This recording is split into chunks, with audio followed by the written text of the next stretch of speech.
All right, welcome to the Underdog Ecom podcast, where two ecom brand founders are figuring out in real time. Yeah, we're not here to preach. We're here in the thick of it, making mistakes, testing all sorts of ideas, and really sharing the journey of how we've been growing these brands from day zero. Hopefully you learn a little bit, perhaps come away with some ideas that save you time and money. And so if you're tired of the same glittery D2C advice from those 9-figure gurus, you're here in the right place.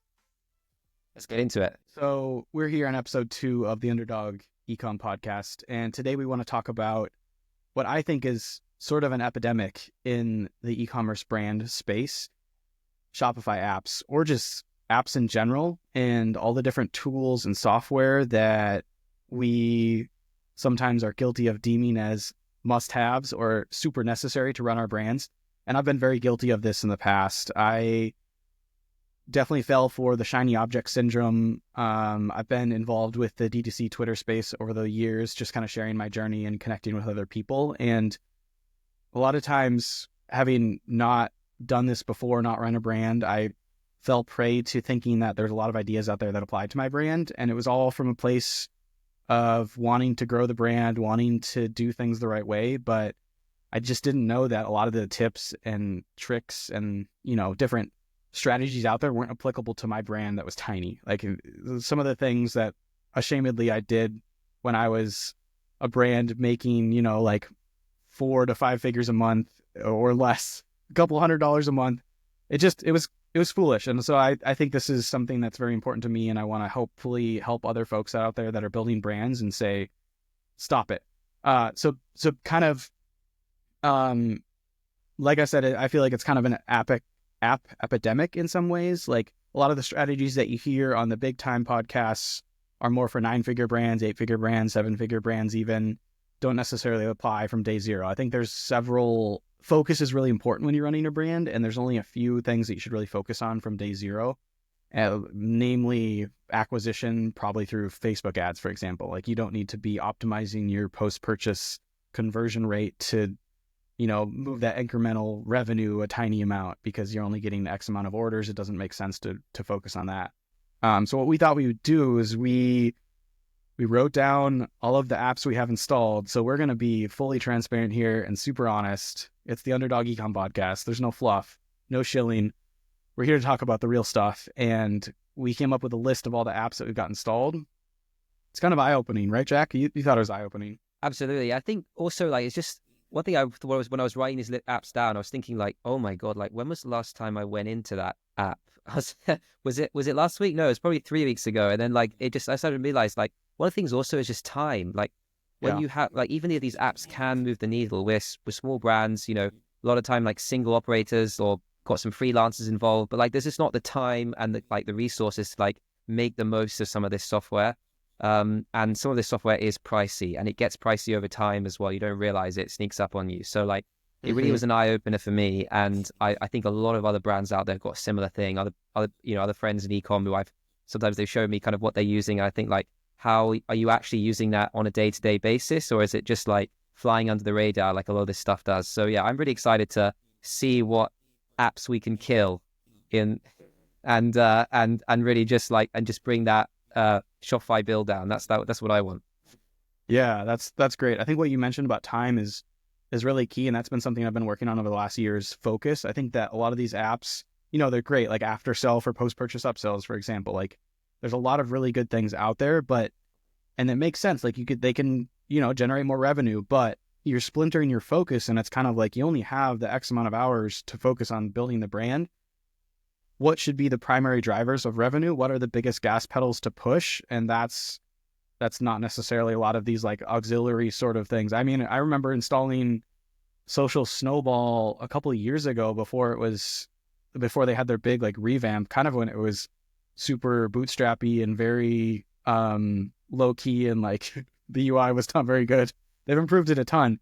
But at that point, I think I rarely got past 100 orders a month. Like there was no reason. And so the conversion rate that someone would actually opt into sharing a referral link was so low percentage wise. And so it was like a couple people were using it, and I eventually axed it. And It's a great app, but I think it's a great example also of like, it doesn't make sense at that point in time for the brand, and it didn't make sense. And I'll probably look at that again in the future when I get to a certain amount of a certain level when it does make sense. But that splintering of attention is really hard. Like you don't want to have all these things bouncing around. You want to have your primary focus and that be like 80% of your day, because that will drive, like, it'll grow the business more than, looking at all these little things that add up over time. It's kind of like brain fatigue in some ways.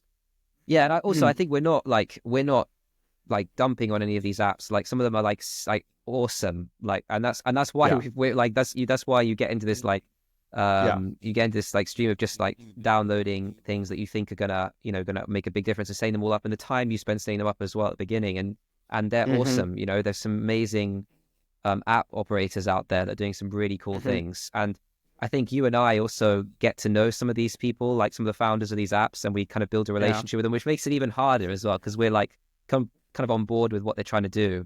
And Yeah. it's hard to be like really cutthroat about it and be like, no, this as cool as this is, this, I just can't put the time into it or the effort, or it's just not right at the moment. So yeah, I think we're not Mm-hmm. saying anything like negative necessarily about these apps because we're actually using them. It's just that like we've got to be, it's important to like just like take stock of everything and like and start to look at like what's actually moving the needle and what to keep and what to pass on. Mm-hmm. Mm-hmm. Yeah. Yeah. So kind of format wise, what we were thinking is we've got our app listed out. And so we're going to go through a gladiator style and thumbs up and thumbs down if we should keep it, and just kind of have an open conversation about this. And definitely feel free to leave comments on your favorite podcast platform or email us in and give us your thoughts and feedback about this. And it's hopefully this is kind of one of the reasons that this podcast was started, was this community of people that are building brands and sort of make it more of a conversation and more of just a, hey, we're trying to figure this out together. We're trying to solve this. We're trying to build a brand and kind of in it together is a main mentality that we have. Yeah. So like for example, if there's an app that we say like we we haven't seen it work and somebody actually like it's made a meaningful change to their business and like yeah, let us know, because that'd be really cool to hear. Maybe we're just not like using it in the right way, or we haven't like put enough effort into it. That's also something that could be the case. So yeah, really really interested to hear what other people think. Mm-hmm, mm-hmm. All right, here we go. Should I You start us pull off. the top off the spam can? I have some justification for some of these, and so, but be cutthroat, be real, be real with me. So off the top of the list, I've got Metric, which is sort of an interesting app that I installed a few years ago. So my shop actually started, one of the first few versions was on WooCom, and I ran it for a couple of years on WooCom back when I was more of a developer in the broad sense of the term. And I thought that I had justification there. I thought that it would be cheaper than Shopify, and that I'm a developer. I can run a server. DevOps I can do that. Spoiler alert, don't ever do that and just use Shopify. We should probably have a whole pod about that, really. I could talk for hours on that. Shopify is amazing. And that was years ago when they weren't even as good as they are now. But Metric, my justification for a couple of years was that it housed the order information and the analytics behind the first couple of years of my shop when it was back on WooCom. And then I killed off the WooCom shop, and that was like the only place where I could find that information. But I'm definitely going to cut it. It's going bye-bye because it's $50 a month. I'm on the plan that's $50 a month, and that information for my business is no longer relevant because my business has grown 400% or whatever since then. And ashamedly, I should have pulled the plug on it a while ago. Like, it's an amazing bit of software. I do use it here and there. I'll look up analytics on coupon codes or collections. Like, there's not another platform that I've found that provides the same level of depth to a lot of the analytics. But I've also found that it's not as heavy into the detailed e-commerce advanced analytics like Lifetimely is, for example, like looking at LTV and cohorts and stuff. It was kind of more simplistic in what it was aimed at, which is kind of an interesting, because it catered to WooCom originally. So I'll let the viewers decide what that says about the operators of the different platforms. But so that's going bye-bye. Next up on my list, we don't even talk about it. Cutting the cord, saving $50 a month. I think I agree with you there. I think it's I mean I mean, I think seeing that the fact that I think there's another couple of analytics apps down here as well, I think says enough. So Uh-oh. Yep. Data and analytics, my soft spot. I'm on Junip for reviews. So product reviews are obviously pretty key. I feel like there's maybe 10, give or take a few key categories for an e-commerce platform to like have from day zero. And I think reviews is one of them. I've been on the basic tier of Junip for years, and I have run over the order total that you're allowed on the basic tier. So I'm going to say that quietly so Stuart and company doesn't hear.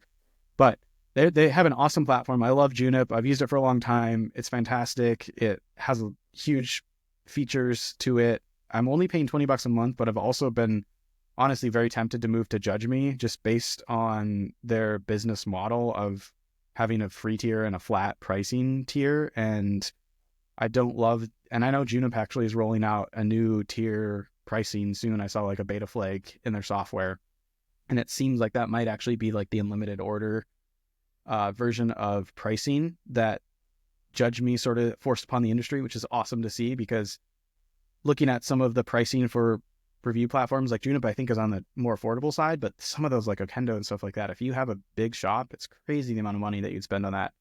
I like Junip that it was mobile first and a few other reasons. I can't remember like looking at it side by side versus Judge Me. Junip's UI is better. It's rendered reviews design wise is better. And because I'm only paying $19 a month versus $16, I feel like that's a very small difference. So I'm probably not going to migrate, but I think Judge Me is like the way to go for reviews right now.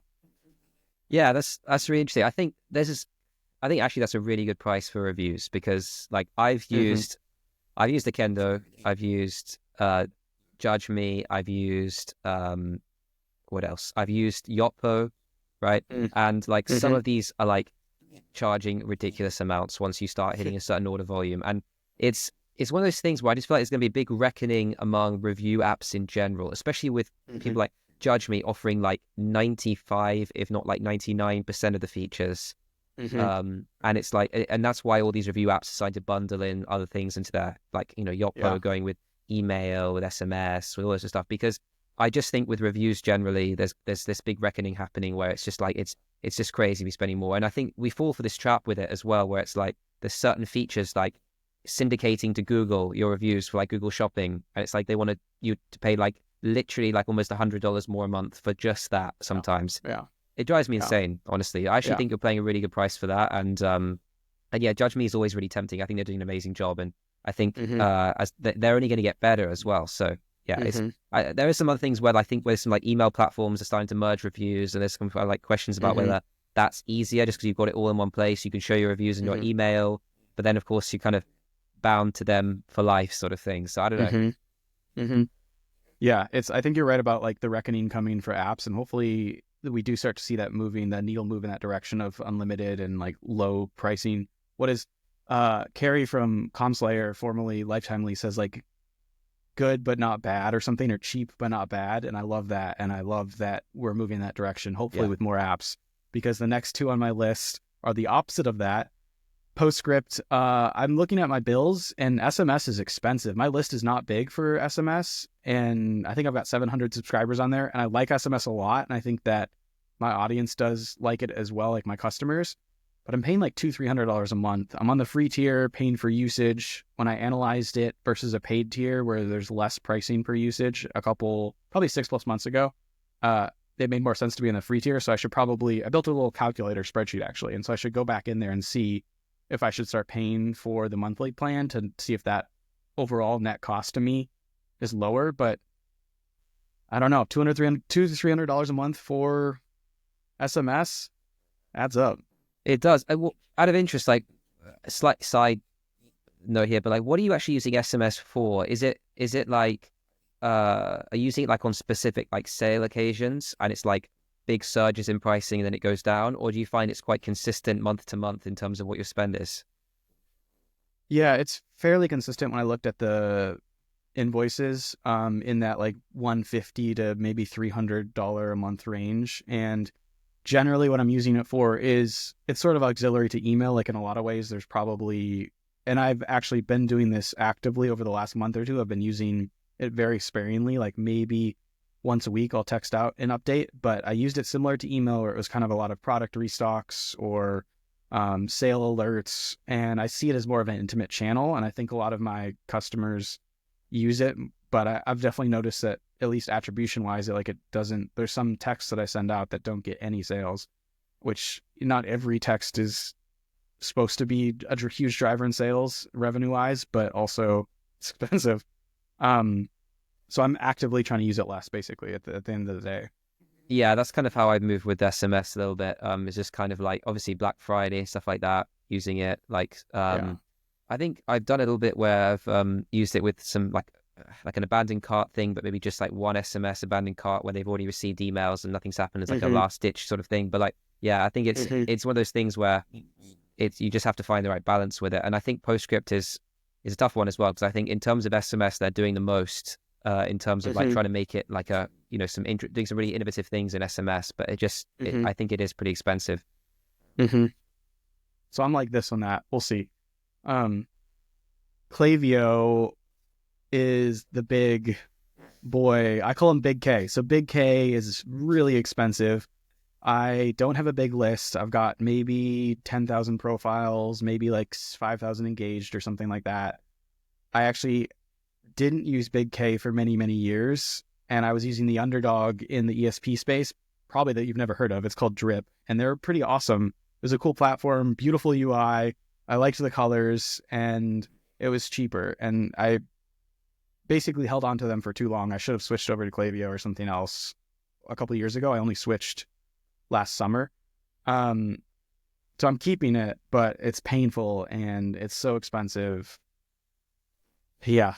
Yeah, email is so hard, I think. And I think there is some movement happening in terms of with other providers, Yotpost making a big move towards towards that and trying to like really compete. But I guess I don't think they're really actually any cheaper though. Like I did reach out to them a while back and I was like and I looked at the numbers. I was like, well, I'll be paying the same, and I have to make the whole effort of moving everything over. Yeah, that's the thing where Klaviyo really gets you is the move. It's like I think it's like an operator's worst nightmare. Like thinking about like how we're gonna move all the flows, and potentially it's not actually that bad, because I think also sometimes when you do these things, you kind of realize some of these flows maybe aren't really doing that much for you anyway. But like I think just the thought of moving, it's a real tough one. I think they know that as well. They've got us where they want us, because like they offer a good service. It's pricey, but like the friction to move is too great right now. Yeah, it's very sticky, and they just keep jacking that bill up to appease. And I'm not sure that's going to go away anytime soon, because they're publicly traded and their shareholders only care about really making money, and so they're going to push that button as much as they can. I'm totally rooting for the underdogs, the OmniSends, the Send Lanes. Someone please disrupt them. Can't wait for that to happen. Moving on, I have 2 Shopify storefronts actually.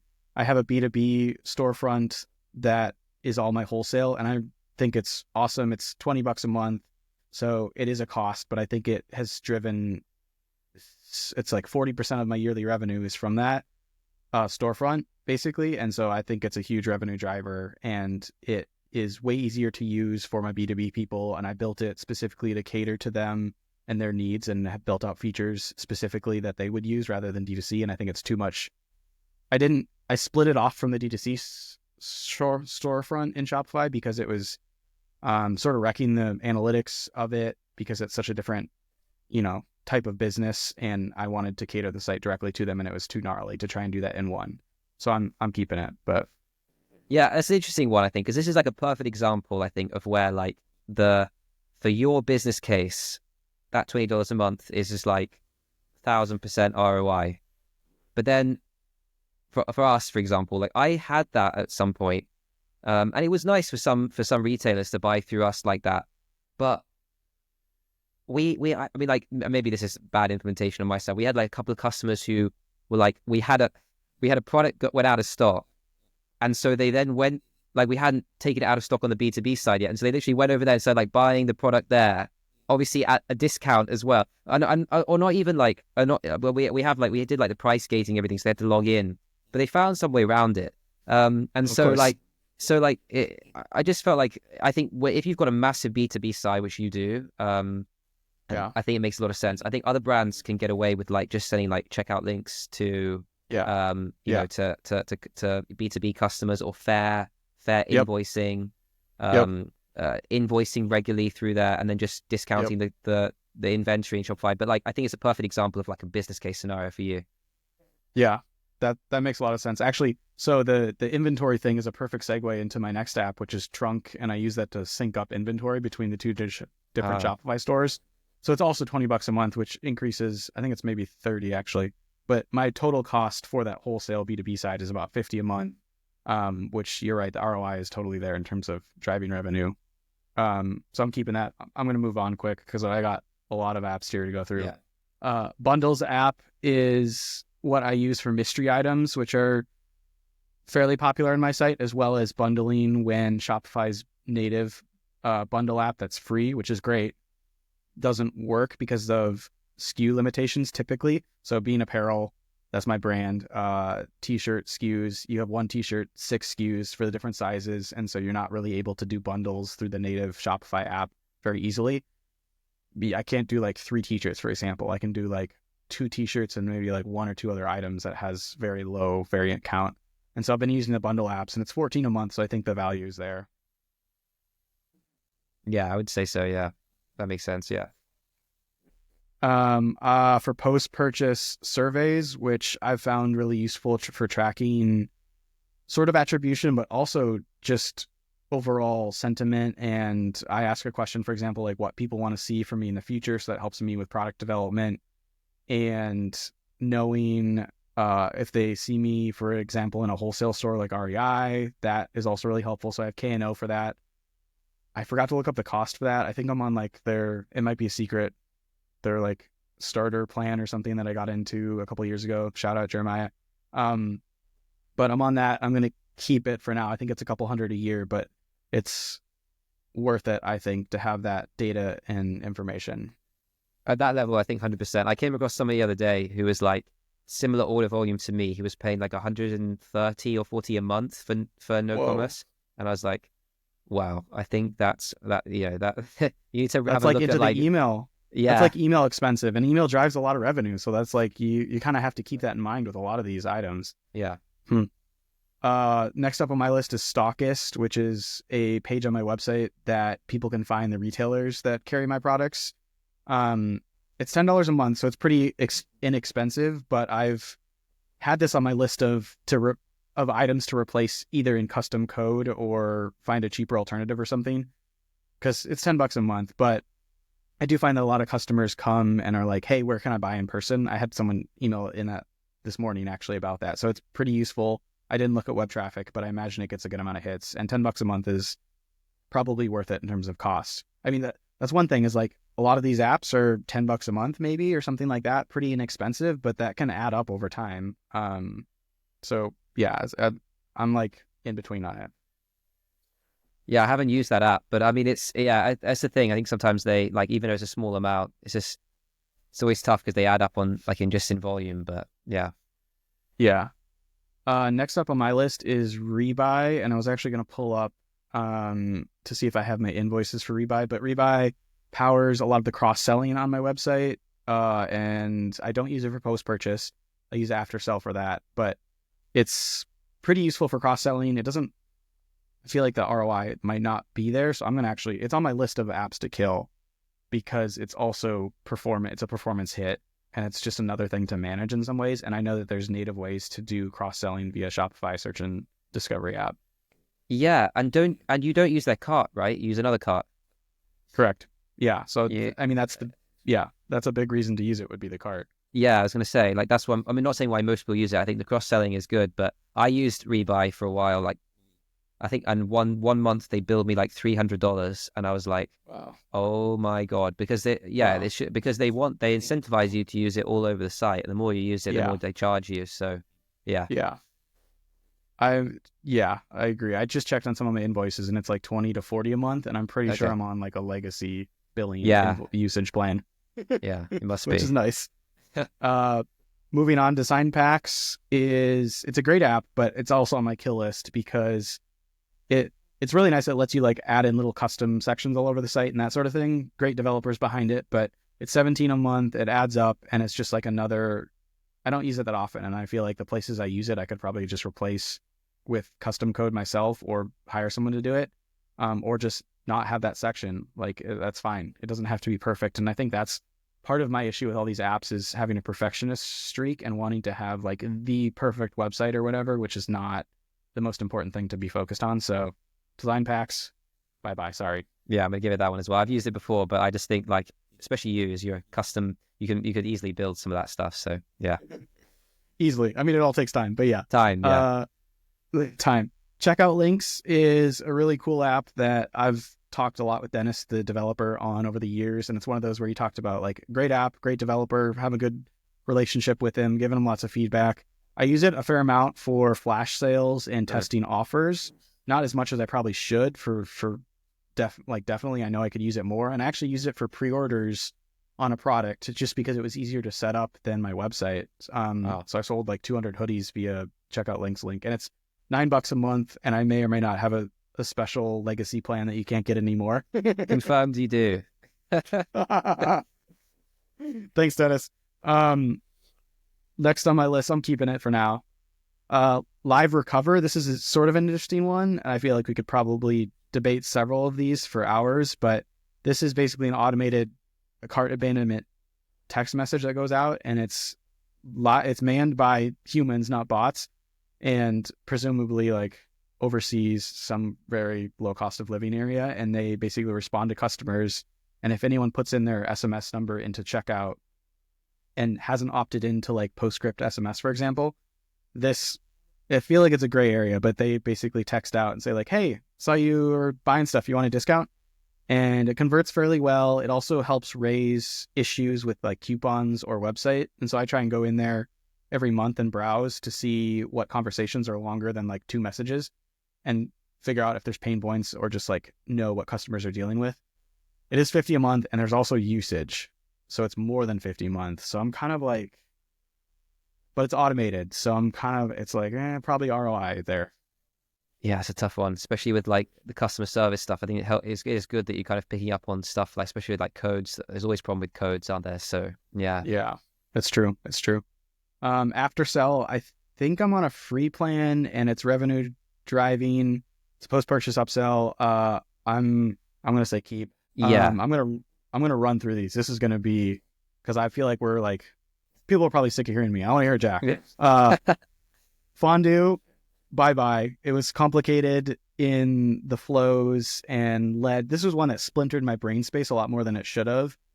And $65 a month, I'm on a grandfathered plan, $65 a month, which is kind of where I felt like I shouldn't cut it, but it's time to go. I'm going to cut it. Predico, really good software. UI could probably use a little bit of work, but that's the UI snob in me. Really helpful for predicting restocks and how much you should reorder, but I'm cutting it. Lifetimely, I'm also on a legacy plan that's $75 a month, and it's kind of the only plan that gives me the analytics that they provide, such as LTV and stuff. So I'm kind of stuck. Like, I don't know if I should cut it and then re-up when I have more revenue and it makes a lot more sense. But I know that like some of those metrics are really important to know and gauge and run your business. Do you have thoughts there? Yeah, Lifetimely stuff, because I think this is what Lifetimely really annoys me, because like it's such a good software, like it's amazing software, and I have it as well. I've got it on my list.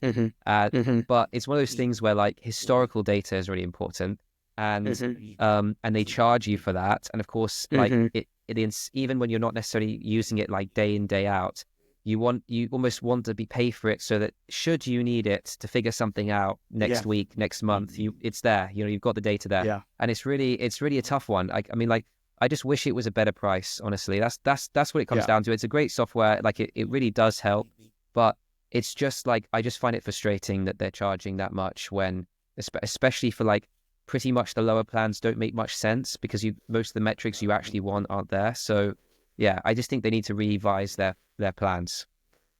Yeah, and I think actually since Carrie sold it, the company that bought it changed. I was going to try and pull it up while we're talking. Changed the pricing model, so it's a little bit more on the aggressive side. Yeah.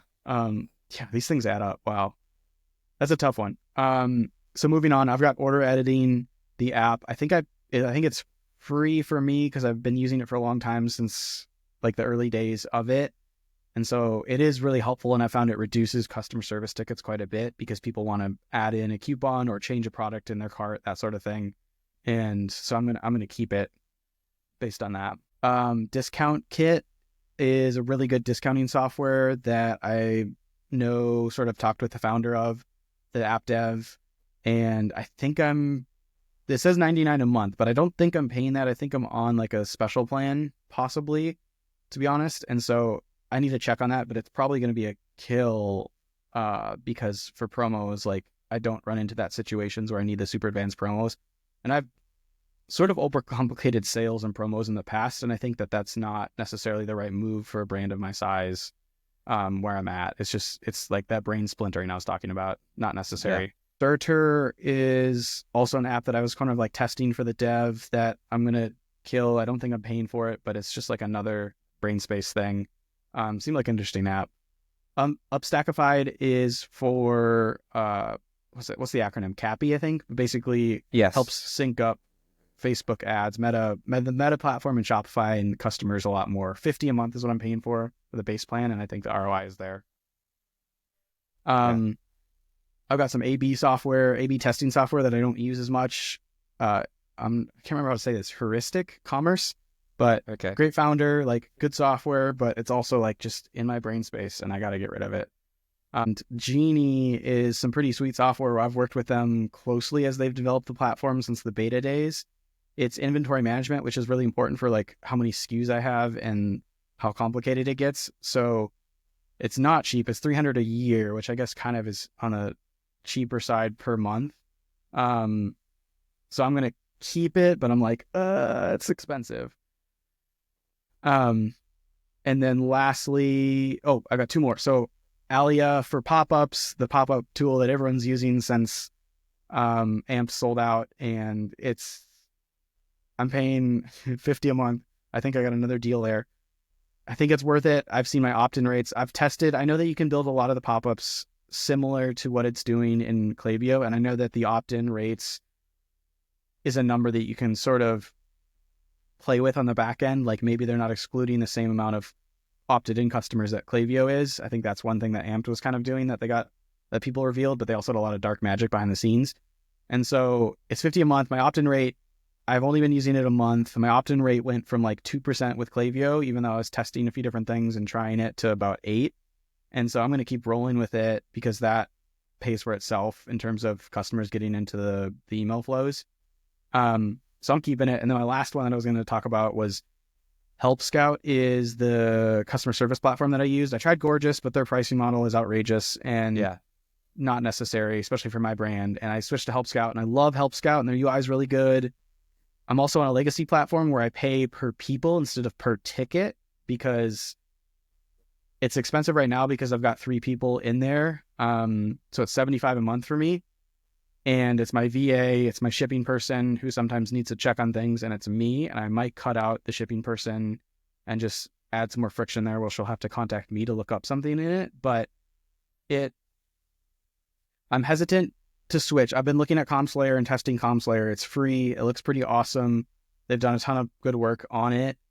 But also I'm tempted to switch, but also keep like one person on my Help Scout plan, because if I ever want to go back to Help Scout and pay per ticket, and if my tickets get to a decent amount of level, like a normal brand or like a big time or a bigger brand, then I'll be paying an incredible amount. And so I kind of want to stay grandfathered into the pay per person plan, but that's hard because then I just have another fixed cost sitting there.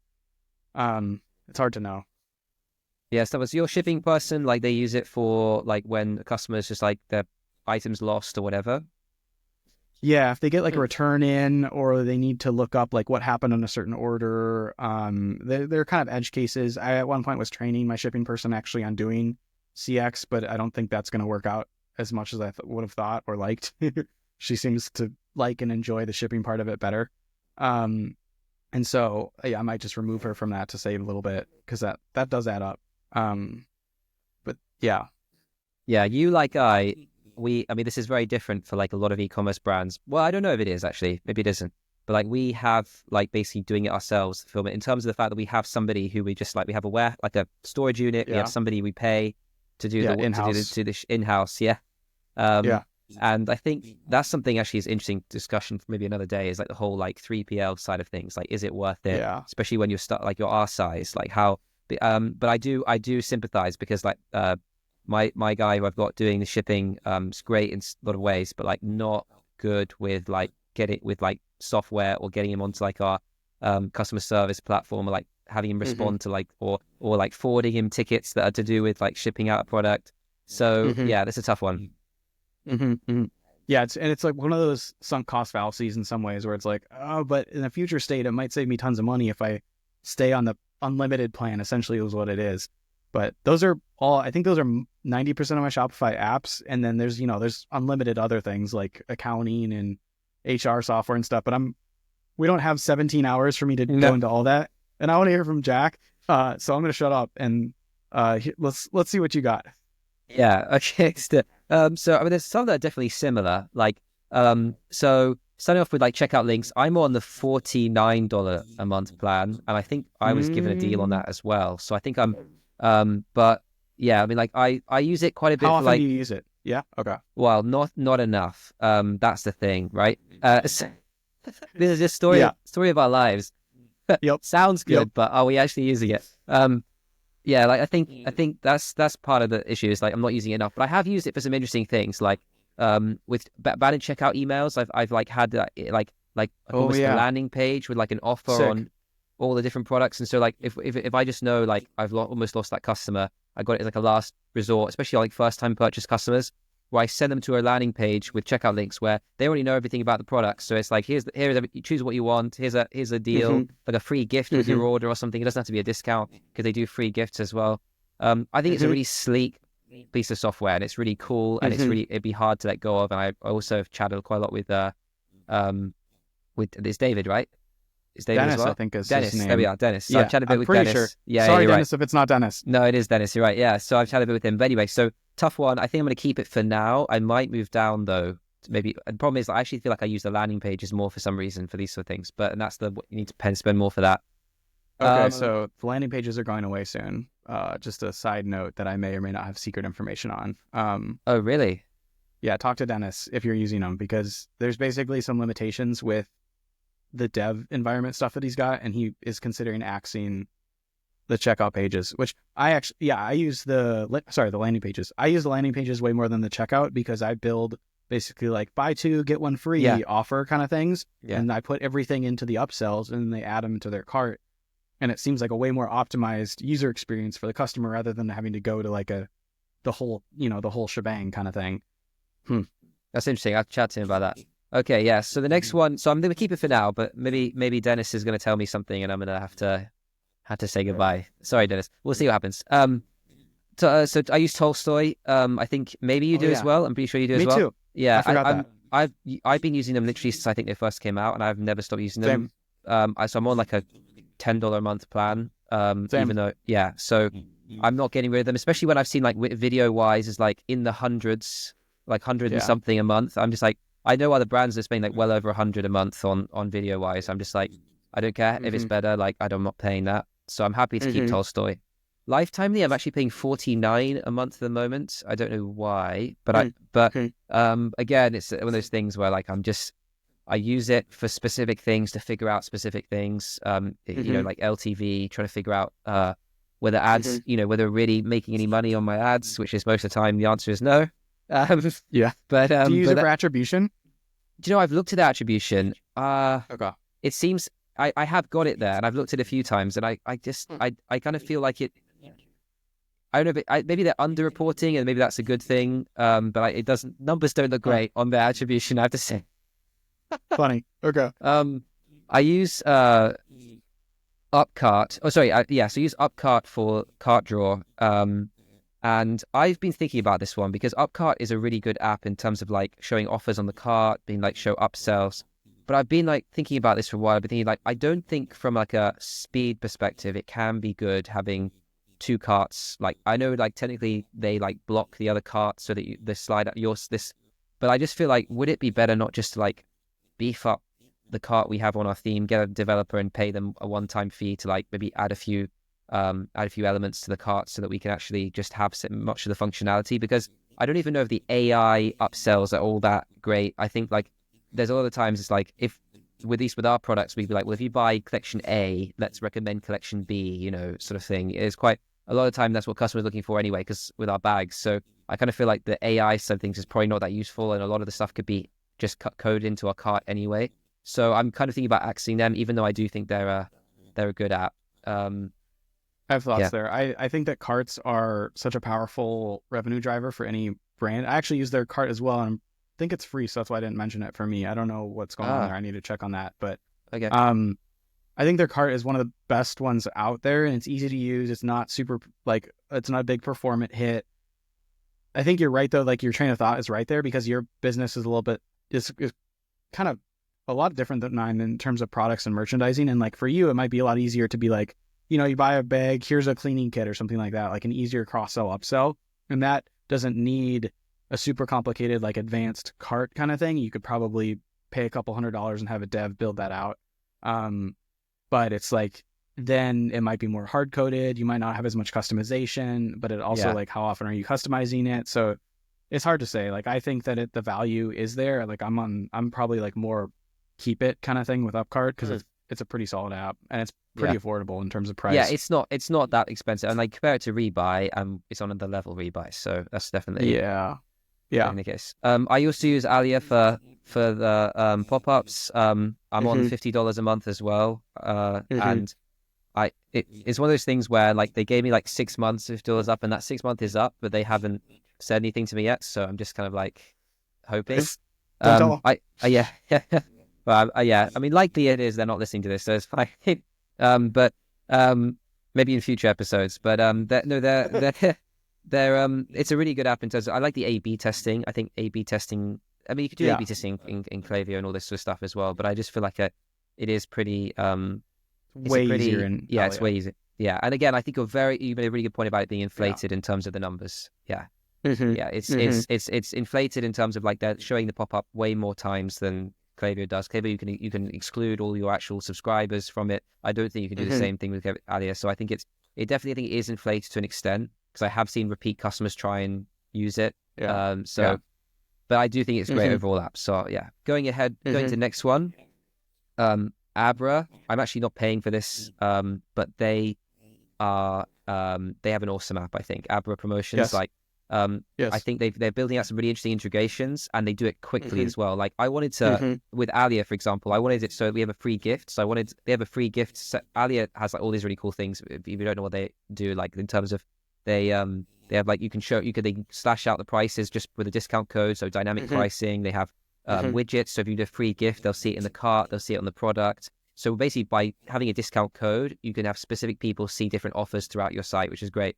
And obviously, I said to them, like, why are you not integrating with Alia? Because then when someone like maybe wants to unlock a free gift or a free discount code, it should show directly on the product when they get there. And they're like, oh yeah, we definitely should. And they built it. They emailed out. I gave them Alia's one of the email address for the founders Alia, and they built it. Dang. Yeah, and they built it in 12 hours. Like they just did it. They just spent the whole day on it. And I got an email that evening. I was asleep, and next morning I wake up, there's an email like, yeah, we did that. We did it.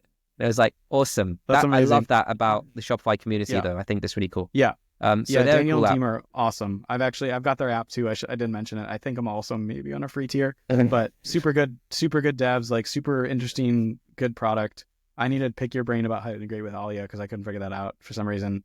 But moving on. Yeah.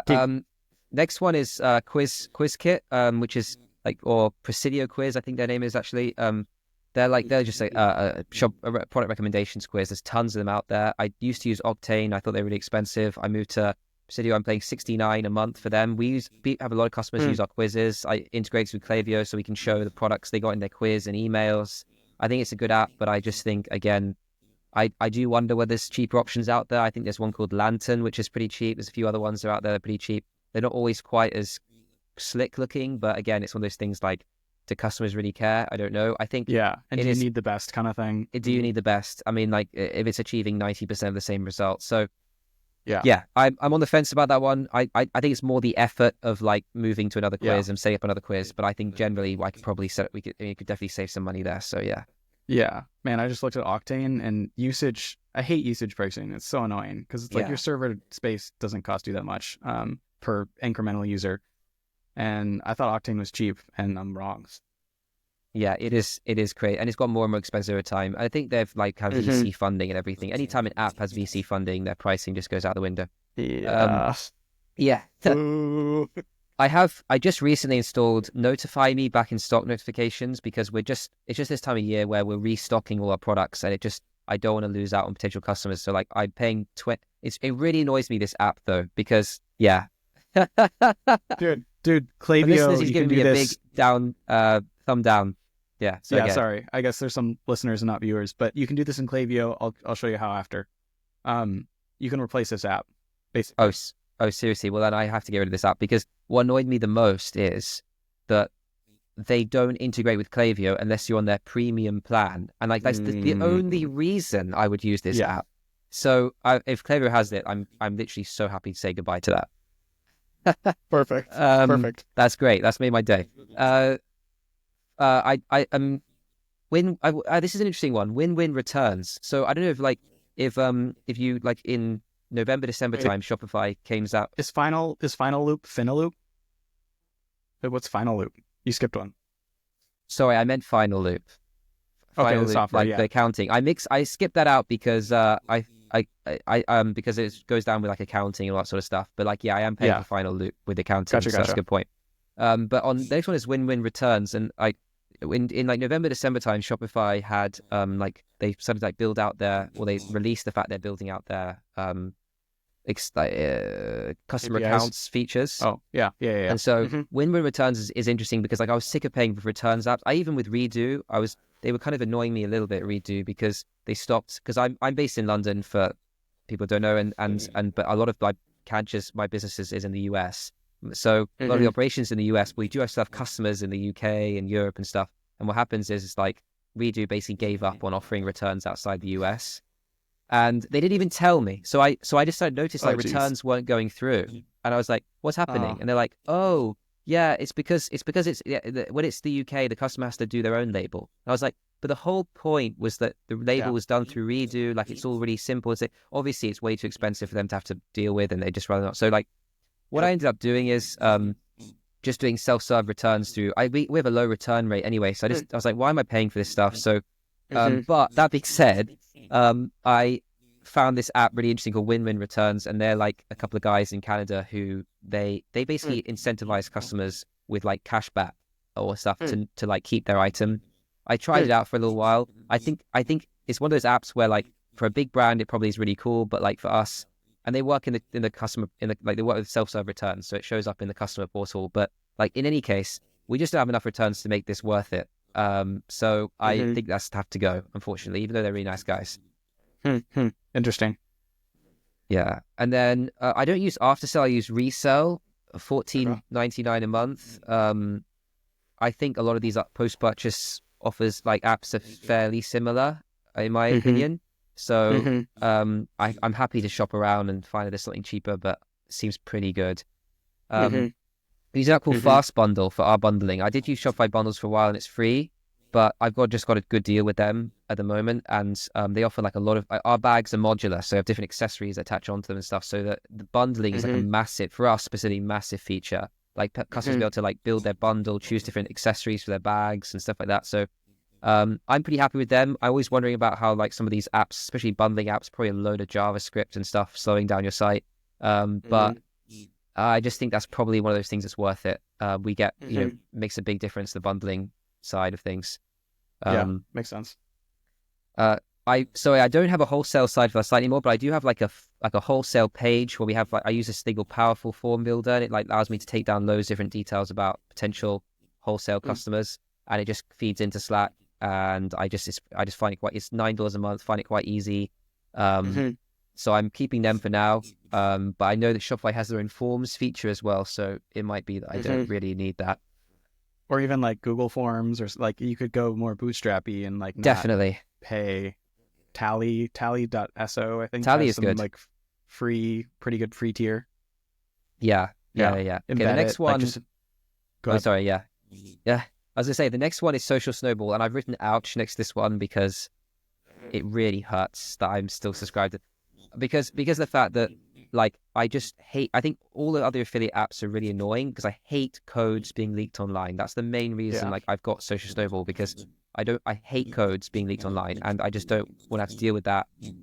But and also I hate what I hate more with about codes being leaked online is when there are codes linked to affiliates that get leaked online. So the affiliates start making money because the Yeah. code's getting leaked online, and that drives me up the Yeah. wall. So like that's Like a part of the reason is like lose-lose. I was like thinking like, well, I'm losing money occasionally when I like assign a code to an affiliate, and it just annoys me. So maybe if I like cut that out with like, because obviously Social Snowball has a safe links, maybe that. But and I've spoken to like, there's so many other affiliate apps out there, and I've spoken to them before and be like, why don't you offer this as well? And none of them do, and I don't understand why none of them do, because like I would move like in a heartbeat from Social Snowball Mm-hmm. if other Mm-hmm. apps offered that, but I think it's it's very hard to expensive. do that what they're doing. Is affiliate marketing like a big revenue driver for you? Big part It of has this? been. It has been. What I find is like I'm trying to do more affiliate stuff in terms of with influencers stuff like gifting. So like I'm trying Mm-hmm. to use that more of as like a piece of leverage in the business, like gifting to influencers and gifting to bloggers and YouTubers, and Mm-hmm. trying to get that going. And so that's why I've kind of kept on with Social Snowball. But generally, what I find with influencers and affiliates, and I don't know if you find the same, but like 2% of affiliates do 90% of the work. And so Mm-hmm. there's always like Mm-hmm. these recurring affiliates that get the sales. And then the other rest of it is like a very small amount, a lot of effort for Yeah. very little revenue. So Yeah. Yep. yeah. That's tricky. That's a tricky one. Interesting. Yeah. Okay. So still got a few left. Genie, I'm also using Genie for the inventory. And this, I don't know if this is worth the money or not. It's not crazy expensive. I think I'm paying $24.99 a month at the moment. Mm-hmm. Um, Mm-hmm. it's one of those things like my reordering cycle is like every 3 months or something, 3 or 4 months. And it's like I'm paying $100 a month for that. I'm sorry, $100 every quarter, sorry, or more or less. And Yeah. so it's like, is it worth it? I think does help with like trying to forecast how much you're going to need. I think it does help. It's just like, it's one of those things where you use it like once a quarter, or at least I do, and then I don't look at it that much because until I start to notice things go out of stock, I need to reorder, and then I look at it again. So it's a tough one. I think it is good to have these things though, because you can make some big Oh, I don't know. I feel like in your use case, I'm looking at that like weekly, and trying to figure out, because I've got 300 plus SKUs, and trying to figure out like some of Wow. my SKUs are very low, like lead times for suppliers. Like I can get stickers in a week, and I can get like t-shirts made in like 2 weeks. And so I'm looking at a I'm lot of that and trying to jealous. figure out, I need to cut my catalog, but like, I don't know if you're looking at it once a quarter, I feel like you might be able to get away with using Shopify inventory for that. I mean, I love Yeah. Genie. I love the team. Like they bought some t-shirts for me one time. Like the founder's awesome. Seb, I've talked to him many, many times. Great team, great app, but that's not why we're here. We're here Yeah, to, yeah. It's very true. Very true. And I I think don't with know. like I've got a very limited in like I mean we've got like 11 SKUs. So like yeah, I can Oh, yeah. that sounds like cake. Yeah.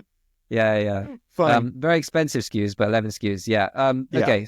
Yeah. Yeah, okay. So I'm getting rid of that. Sorry guys. Sorry Genie guys. But Sorry, I Seb. this is a recommendation from you. Actually using Supermoon for the customer service, and I'm actually loving Oh, it. very Um curious. Yeah, Yes. it's been Interesting. really good. I'm paying $19 a month for it. I did like a 30-day free trial. So it's actually the first month that we're paying for it. Um, I have used I used Gorgeous at the very beginning when it wasn't quite so expensive. I've used I've used a few in the past, but I just felt like it was a good mix of like not paying too much for it, and the AI stuff does help. In the sense, and I like that they've got like a form that you can embed on your website, and I like even embed those on like in like a collapsible row on the product page, and just Oh, like got a cool. question, Smart. like customers can like quickly ask us a question. So I quite like that, and also it gives like Smart. AI response as well within the form. So sometimes if a customer's asking something they already knows the answer to, they don't even have to wait for a response from us. Like it can give them an answer straight, like Yeah, it's like a shipping question. So I quite like them. I think it's not terrible for $19.99 a month. Um, definitely. Definitely. That's cool. yeah, down pay. This is an interesting one. So I don't know if you've heard of down pay. They're like a Mhm. it's not a pre-order. It is a pre-order app, sorry, but customers basically pay a deposit on an order and they get charged when it's ready to ship. And Hmm.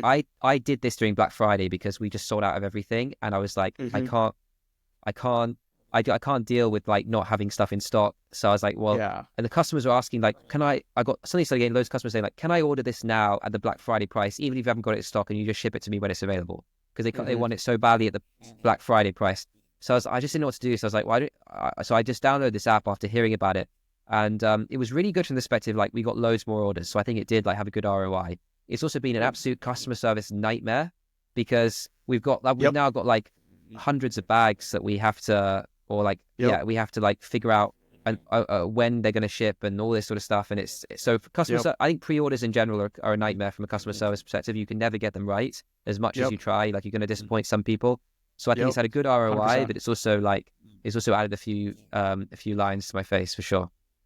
That's a whole nother episode. Pre-orders. After ship tracking, I don't know.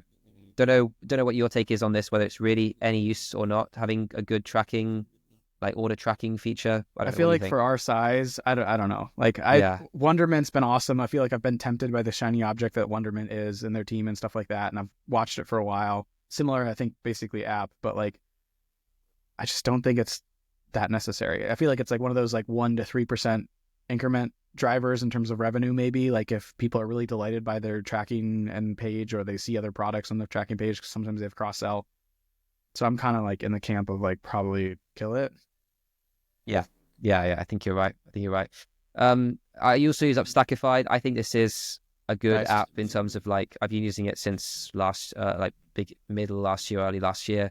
I think it's really good from like just I think we're spending so much money on ads. I think it's worth the money to have better. To like, I just don't think the Facebook integration is great. It's probably getting better, but for the time being, and I think it's also got a more expensive Upstackified, so I'm kind of staying on it, so I don't have to. Don't come back to it later on with my tail between my legs. I use InstaFeed to show like Instagram feed. It's like $5 a month. I think it's quite good from social proof perspective. Kind of annoys me paying for it, but here's a thought. Yeah. Like you could probably just make a static gallery, like take some screenshots of, design out like basically Instagram feed posts and put it in there with a CTA that's like follow us on Instagram. Yeah. Instead of paying that per month. And then you just update it every now and again. Like customers are not going to know. So like set a quarterly reminder for your VA, or like a, every 2 months or something like that if you have a VA, and go in and update it.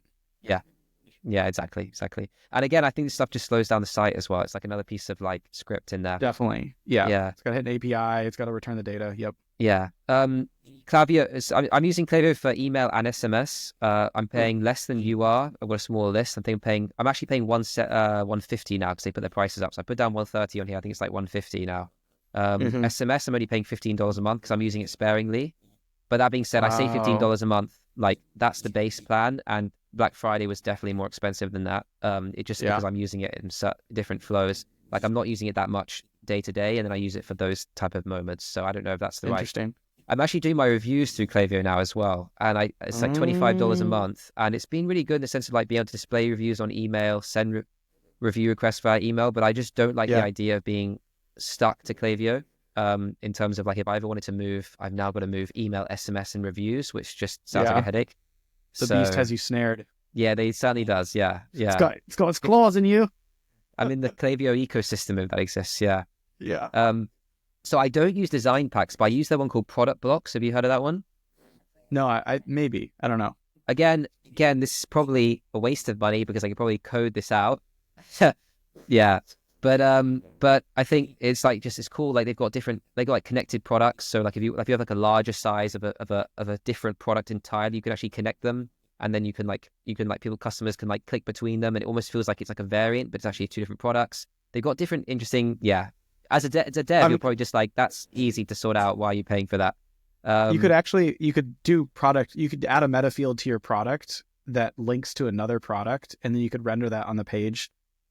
Basically hire devs to do like not even all of that's dev coding. It's not kind of just like Shopify backend stuff. Yeah, I think that again. I feel like that probably handles it way better than this sort of like bootstrappy like sort of DIY approach. But I think that's sort of like a reoccurring theme where it's like probably don't need the super fancy approach. We can cut some of these $15 little paper cuts out and save some time and money. Who knows? Last one. is Consentmo. It's like a GDPR pop-up, and the reason I had that, and I don't like paying for this stuff. I just hate all GDPR stuff. Yeah. But like I just, because the fact that I'm living in the UK and they're a bit hotter on all this sort of stuff. I have the business is registered here, and I've got it registered mostly here in the UK. So because of that, I have to be more careful, as other business, like more than other businesses in the US have to be. So like I just try and make sure we get consent from like all, it's all set up. But like the problem is when you get high, they all charge by traffic. So like Black Friday and times of year where we're getting more traffic, we're getting charged more for it, or stuff like that. So I don't know. I think definitely there's a way. I just wonder where these apps are scaremongering you into paying, and actually you could just use any GDPR thing and it would basically, like, no one's going to care at our size, I guess. Yeah, it's that's hard. what I'm probably thinking. Yeah. Yeah, that's definitely tricky. I'm not super in tune with the GDPR stuff and don't have to deal with it as much because I get hardly any traffic. But like, it's like, who knows if you could do more of a basic pop-up, have like a dev code it, overseas dev, or like a super cheap dev code it for a couple, like $100 or something that covers those bases. But who knows that actually covers the bases. And then, it's hard because I feel like a lot of these are, like we've been saying, like $10, $15. Like that's, do you spend one-time dev costs to replace Consentmo, or do you keep rolling with Consentmo and pay, couple $100 over the course of a couple of years? It's so hard. Yeah, and I think this is the thing about with Shopify is that one of the reasons we use it is because we don't have to keep like recoding and recoding things, right? Like with WooCommerce, it's like you want that, you go to dev to code it. You want that, you go to dev to code it. And then all this code just becomes like almost unwieldy.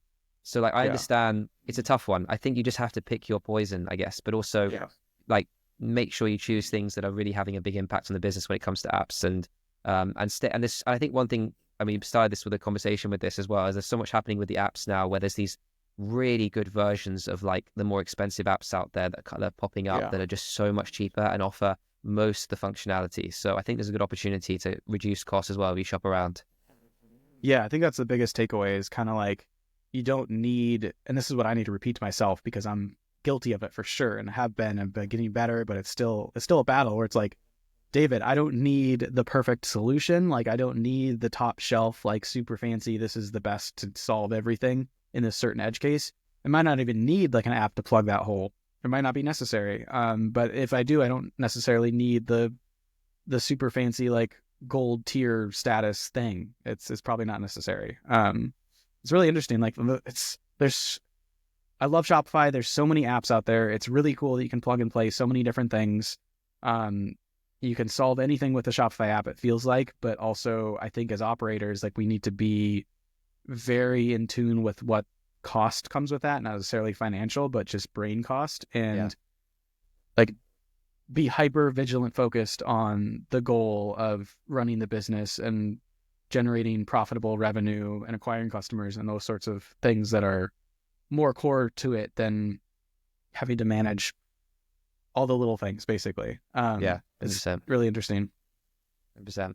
Yeah, well, hopefully next time we speak, we'll have cut that list a little bit, be a little bit less high, and a little less bloated, a little less app bloat, perhaps. Yes. Yeah. Right. I think is that a pod? I think that's the pod. I mean, hopefully y'all made it to this point. I don't know if you did or not, but honestly, this took longer than we thought. There's a lot of apps on these lists, and so thanks for hanging on. Hopefully you learned a little bit. Hopefully this motivates you. Like, what apps are you cutting out? Shoot us an email. Let us know. Leave a review on your platform, of course, of choice. We appreciate that. We're getting going with this Underdog Ecom thing, figuring it out as we go, and we're out here scrappy, sharing our journey, and hope you come along for the ride. Yeah, thanks so much, guys, for listening. And I'm really looking forward to next episode as well. This was a lot of fun. Definitely. Can't wait.